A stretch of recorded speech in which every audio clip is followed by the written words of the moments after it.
right, welcome to Hump Day, highly questionable. We got Izzy Gutierrez, we have Katie Nolan, we have sports, not even with a question mark though. Let's go. How will you remember Phillip Rivers? Okay, Phillip Rivers is retiring. He's the second of the three quarterbacks in that 2004 draft. He's the one that did not win a Super Bowl. Well, we don't really seem to care about that with Phillip Rivers. It's kind of an interesting thing. Like, he is now existing in this space as quarterback where we remember him for all the things that we like and just kind of ignore the times that he didn't come up strong. Now, one thing I don't think he ever gets enough credit for, and this will be the thing I remember forever.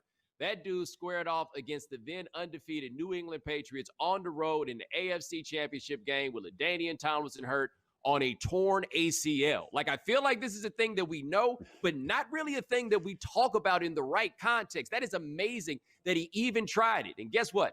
They didn't win the game, and here I am falling in line with what I was just talking about. With Phillip Rivers, it doesn't really matter that much whether or not he won. It's just about, did you have a good time watching? And since I did not root for the Chargers while they were losing, I got to say, it was pretty enjoyable watching him win or lose. Thank you for starting off by saying he's retiring, because based on the question, it seemed like it would be something way worse that we're remembering Phillip Rivers for. But he's still with us. He's just going on to coach high school football, which I'll get to in a second. The things that I'll remember most about him is the arm motion, for starters. It seemed like it's a short sidearm. His entire career, I thought something would go wrong with his arm. And then I just convinced myself that everybody else should be throwing it like him because he seems to not have any arm injuries. So that's the first thing that comes to mind with Phillip Rivers. The other thing is just how the antithesis of San Diego he was, and yet he made his career in San Diego. That marriage was so unique, but somehow it happened to work. And then, there's all the jokes about having all the kids, but what's crazy is that he is going immediately, Katie, to coach high school kids. Like, how do you go from being at this level and having this level of talent and athlete and football IQ around you to want to go coach high school immediately? It boggles the mind. Yeah, Phillip Rivers is a guy with whom I have very, very little in common. I don't like bolo ties. To each their own, but it's not really the thing for me. I don't have one kid. And I don't ever want to go back to high school ever again. But for some reason, there's something about him that I like, even though he's a guy that doesn't curse and I get in trouble for cursing too much. We shouldn't like each other. I actually don't know if he likes me. I hope he does. But I like him. And I think the reason is, I think he really did benefit from, you mentioned, Bomani, that draft class. He kind of was the one who inherited a situation and made the best of it. Like, Eli was seen as the drama for making that switch and going to the Giants. And then Phillip Rivers got to San Diego and was like, this is where I'm supposed to be. I'm going to make this my place. And he did. He kind of rose to the occasion in his own weird way, stuck to who he was, and also provided a lot of people with a very good fantasy football team. Your tears will Phillip Rivers. So I appreciate that, and I'll miss him. There's another interesting thought about him, too. Like, he is kind of now existing in a space that Johnny Unitas existed in for a little while, which is the favorite football player of a city that doesn't have a team anymore, right? Like, that's an interesting space that he's going to be in San Diego, because he is legendary there. And in 25 years, there's going to be a whole bunch of kids who hear all this stuff about Phillip Rivers, and then they're going to say, we used to have a team here? Yeah, let me ask Mrs. Rivers a question. I'm just very curious, right? Because I don't want to get into what's going on at their house or whatever it is. But if you done cranked out 9 of them kids and you've been raising them while he's playing football, hell no, you're not about to turn into, now I'm going to coach high school football for the love of the game. You better get in here and put in some work. What does the lack of diversity in coaching hires tell you about the NFL? All right, so something a lot of people don't know about the legendary Bill Walsh is that he was very invested in trying to change the situation with race and coaching, even in his time, keeping names of guys, putting dudes on his staff. You saw a lot of his former assistants that were black dudes wind up getting head coaching jobs pre-Rooney Rule when that was incredibly rare. But when he was a consultant with the 49ers in 2003, somebody asked him about it, and what he said was he didn't think that everybody was racist. He just didn't think they cared at all about hiring black coaches, that there was no urgency on the matter. Now, I'm not going as far as he is to say that not everybody is racist. I don't have those people to protect. But the bottom line is the NFL is demonstrating, even now, after the summer of George Floyd, after everybody swore they came to Jesus and understood what was going on in the world, there are 2 black head coaches in the NFL. That is it. 2 of them. We have an offensive coordinator who is behind the best offense in the NFL, and everybody and their mom's got all the excuses and explanations as to why it is that he doesn't have a head coaching job. But everything that seems to pop up every year when they say there's a new trend on coaches being hired, it never applies to the black guys. So what the NFL has and what's going to fix it is going to be the only thing that got them to do the Rooney Rule in the first place. Somebody's going to have to threaten to take them to court because they don't see this as being an issue in spite of the fact they keep hiring sorry, mediocre coaches and having to go find another one after 3 years. Maybe you want to broaden out your search, but why would you do that when that might make you hire a black or brown person? It's pathetic what the league is doing. And us as media, every year we come out and we're like, wow, this is too bad. Wow, this is too bad. Is there any teeth to what we do? Because we're the observers of this, and we observe it every year, and we have the same damn conversation every damn season. Every season we talk about the Rooney Rule, and every season someone's like, I think they can change it and make it work. And then someone's like, it's not working. If you're sick of the conversation about the Rooney Rule, I get it. But that's step 1. That means now we've got to figure out the problem and fix it and diagnose it. And it feels like the Rooney Rule has always been this like out that should or maybe could work in a utopia, but it's just not working. It ended up with the coaches just having the one black coach that they would interview so they could then go hire the guy that they wanted, which was frustrating. And then this year they changed it and they gave teams that brought a black head coach or a minority head coach up through their system and then lost that coach. They now get 2 compensatory 3rd round picks. They keep trying to incentivize this thing, but what it is we're just treating a symptom instead of finally admitting that there's a problem and actively working from the beginning to open doors to minorities that are open to white people. It's just the way that it is. Like, you have to start actively thinking about it and actively trying to fix the problem, or the problem's going to keep continuing, and we're going to continue to have this conversation and feel absolutely powerless to change it. Well, regardless of the rule, there's always going to be somebody somewhere trying to find a loophole around it. And I think what's getting harder to argue is that it's not a blatant decision. It's that, Bill Walsh gave these guys way too much credit and there were racist motivations there. And I think now more than ever, the reason I say that is because, we've seen things come out of the shadow and we notice, racist intent or racist reasons as to why they are happening these days. We see and hear people talk and realize that their language is not matching what they actually believe. They are saying they are not racist, but the things they are saying are racist things. And so now we can't help but think, man, are you thinking this way when you hire a guy the Chargers hire a guy who was coaching Division III 4 years ago? When, Dan Campbell, my goodness, the jokes on Dan Campbell when he was the interim head coach down here in Miami, embarrassing when he gets a head coaching job. And then with Eric Bieniemy, you just get, like you guys mentioned, the excuses. He doesn't call the plays, he just devises the offense. I mean, come on, how many offensive coordinators who didn't call the plays have gotten jobs in the past? But mostly what I think that these owners and decision makers are not really taking into account, and it's pretty darn important for their franchise, is what their players want. Would I be excited coming to work every day knowing that I'm either going to play against an Eric Bieniemy offense or against it defensively and having that challenge and just being excited about that? Or going to this sort of military air of an Urban Meyer, NFL team and having to have this structure and everything else. And it just makes you wonder how Bill Belichick has done it for so many years. Which one's going to get you more excited to come to work and be organized and play hard for that guy? They're making embarrassing decisions and they're making decisions that aren't good for their teams. Right now, I want to say something, though, about the Rooney Rule, because this is important. It has been effective at points, right? Like, there have been stretches and times where we've seen 6'5" black head coaches that were there. Like, it did do a lot, especially when it first came around, to change hiring practices. And overwhelmingly, those coaches were successful. The problem is not the rule. The problem is the owners. The problem is the racist behavior that they are engaging in. And so it gets to be real easy for us to say, well, the Rooney Rule doesn't do anything. It has done something. It's just that now people have decided they don't really want it to do anything. Now, so this is what I think. The best hope that black coaches are going to wind up having, because I had this thought the other day, Bill Walsh and Tony Dungy probably did the most to get black coaches hired in the NFL. Bill Walsh through his early efforts, and then Tony Dungy, because Tony Dungy became a dude that people vouched for, and then all of a sudden, all the black dudes that worked for him got their chances to be head coaches. Who's going to vouch for black head coaches right now, or black assistant coaches to put them on? So like Bruce Arians has a staff that looks nothing like anyone else's. Do people take Bruce Arians' word in a way such that his guys are going to wind up getting head coaching jobs? Is there somebody else? Kyle Shanahan, for what it's worth, seems to be really out here grinding and putting together a diverse staff and wanting to put guys on as a result. But for this to happen, if the owners aren't going to do it, somebody on the ground is going to have to decide that this is a cause that they also find to be important. So who are the coaches other than Kyle Shanahan and Bruce Arians who seem to care about this? Bill Belichick, maybe in some way. His guy Gerard Mayo got interviewed for a head coaching job, for example. Romeo Crennel and Brian Flores were his dudes. But you go look around the league, the other coaches are going to have to care about this. Do they? I don't know. But the fact that they don't makes you ask some questions about them, doesn't it? Up next on HQ.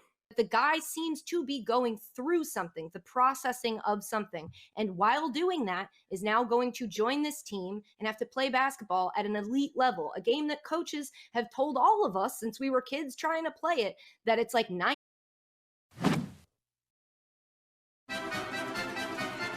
How do you expect Kyrie to play with KD and James Harden tonight? Okay, so Kyrie, James Harden got to actually practice with the new, I call them New Jersey because I'm old, Brooklyn Nets. That's where they play now. They play in Brooklyn. Okay, so Kyrie Irving is back. He said he had some family troubles, all of this stuff. It was an interesting press conference, if one that didn't always make sense, but hey, that's on brand. I have no idea how it is that they're going to play together. And the reason is I have no idea which one of them is going to say, I'll be number 3. We saw that with the Heat, where Chris Bosh realized, okay, I'm going to have to be the number 3 guy. We saw that with the Cavs when LeBron was there, where Kevin Love realized, okay, I'm going to have to be the number 3 guy. Somebody's going to have to be the one to take that step back. Logically, it would be Kyrie because the other 2 guys are better than him. But Kyrie is the one who probably needs the ball more in order to be effective, right?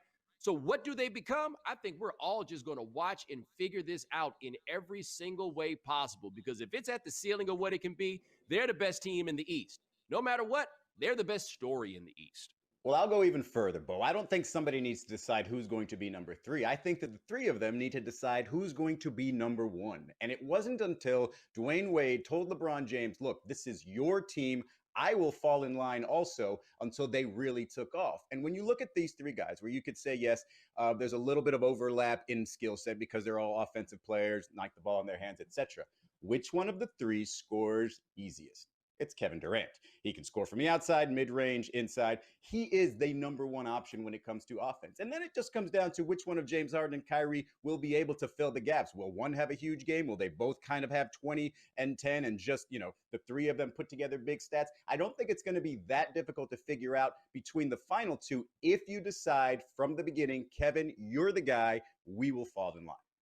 Which, I mean, we did kind of see, I believe James Harden the other day said, like, I know who Kevin Durant is, and I'm willing to be out there to help him be the best KD that he can be, which is a good sign coming into this edition of now a 3rd piece of trying to figure out the chemistry. And sure, there may be bumps along the road, but what's interesting to me with Kyrie is that what we're seeing is a person who has all of this weighing on them a little bit. And I understand that he doesn't have a lot of the issues that many Americans and many sports fans have weighing on them in terms of finances and a job. And I understand it's easy to say that his job is to play basketball. And you might be thinking about the jobs that you have and you're like, I would love to get paid to play basketball. Why isn't this guy grateful? But I will say there are problems in life that aren't related to money, and those seem to weigh very heavily on Kyrie. And as somebody who always comes on TV or whatever platform this network gives me, and I make sure to talk about mental health, I would be lying if I didn't advocate for him a little bit, that the guy seems to be going through something, the processing of something. And while doing that, is now going to join this team and have to play basketball at an elite level, a game that coaches have told all of us since we were kids trying to play it, that it's like 90% mental. And his mentals right now are just a little bit discombobulated. He's confused, he's frustrated, he's feeling anxious. That is something I think we have a hard time giving him sympathy for. So I know this is going to fall on deaf ears, but I will say this is a difficult enough chemistry situation without introducing that. Be patient, if you can, with Kyrie. I think he's doing what he can to get himself to a good place. If he proves that that's not where he's at and that he's distracted and that he can't focus, well, then that's a different issue and we'll cross that bridge when we get to it. But you got to let the guy try to center himself and figure out who he is in the world, because that seems to be something he thinks about an awful lot. So how do you think he will play, Katie? Because you I don't mentioned know. his I think he'll be mentals, but you great. didn't mention I his think handles. he'll be great. Come If he on. meditates, if he remembers who he is and he stays living in the moment, then I think It's he on will his be jersey. great. I think he'll remember. Guys, we actually have rare footage of what it's going to look like for Steve Nash coaching this team tonight. Croc gets it. Dribbles there. There's the first roll. It's there. You over dribble. You've over dribbled. You've over dribbled. You've over dribbled. I've over dribbled. You over dribbled. And you haven't even played.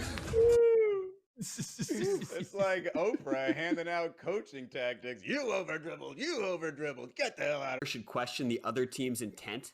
We are going to Australia for some cricket. It's Team Australia versus Team India. The batter is from Team India and got hit 9 times in this game.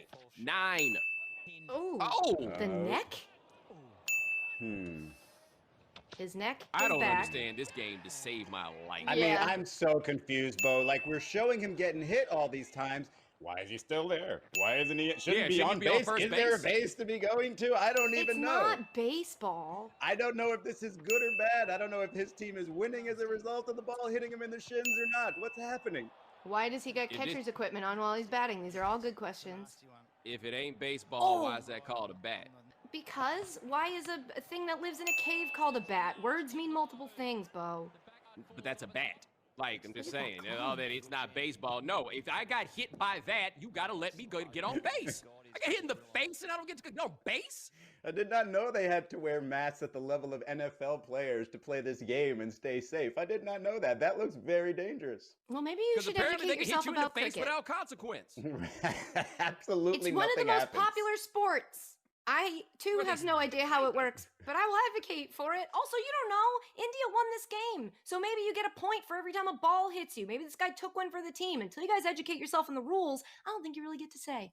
I don't even know if they call it a game. They call it a match. my What do they call it? Hold on, Katie. Katie, according to that metric, why in the world are we listening to you? That's a great question. And it's because I've got charisma. Hmm. You guys just watched a panic attack happen on I- television. It's like, I don't know.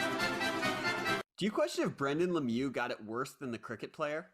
All right, we are going out to hockey. Brendan Lemieux, the son of Claude Lemieux, not the son of Mario Lemieux. Play through that stuff, but that guy had That's a what he pained look on did! his face. He On his blocked face. the puck He did. again. He absolutely bad. played through that stuff.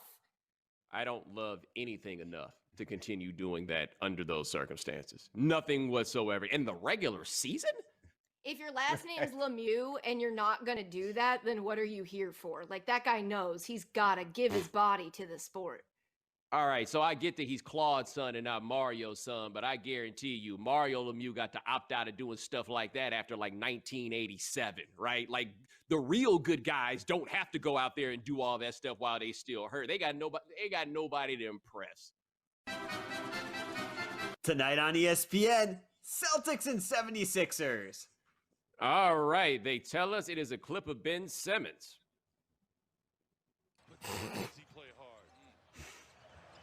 Here we go.